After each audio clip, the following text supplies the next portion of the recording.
आइए अगले सवाल पे चलते हैं। The simple interest on a sum of money is 1/16 of the principal amount and the number of years is equal to the rate percent per annum. The rate per annum is 1.5%, B 2.5%, C 3.5%, D 4.5%।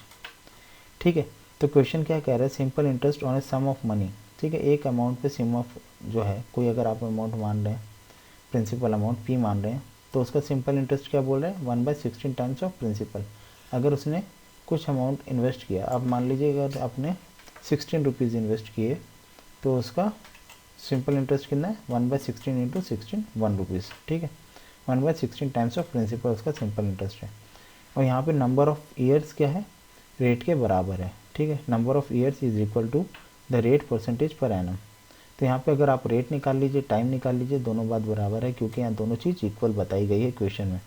तो rate per annum is, हमें बताना है rate का है, percentage क्या है।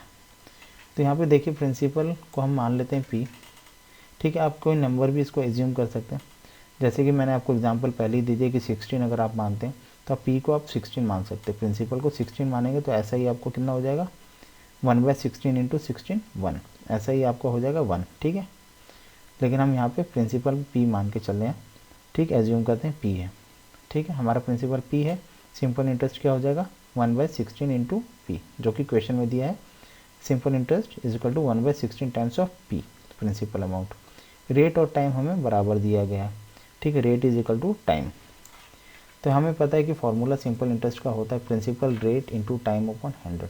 इस फार्मूले में हम जो वैल्यूज़ हमने यहाँ लिख ली है उसको हम डाल देते हैं। 1/16 पी है हमारा सिंपल इंटरेस्ट, प्रिंसिपल हमारा पी है, रेट हमारा आर है, टाइम हमारा क्या है, रेट के बराबर है, तो हम टी को आर लिख सकते हैं। ठीक है, टी को आर लिख सकते हैं क्योंकि रेट के बराबर है, अपॉन 100। ठीक है, पी से पी दोनों तरफ आप कैंसिल आउट कर लीजिए, हमारे पास बच जाएगा R square is equal to 100/16।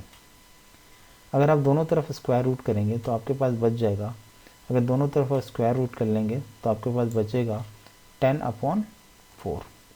ठीक है, आर इज इक्वल टू 10/4, जो कि आप फर्दर 2 से कैंसिल आउट करेंगे तो आपके पास बचेगा 5/2। ठीक है, या तो आप पहले ही कैंसिल आउट कर लीजिए या तो बाद में। ठीक है, पहले कैंसिल आउट करेंगे तो 25/4 बचेगा। ठीक है, 25/4।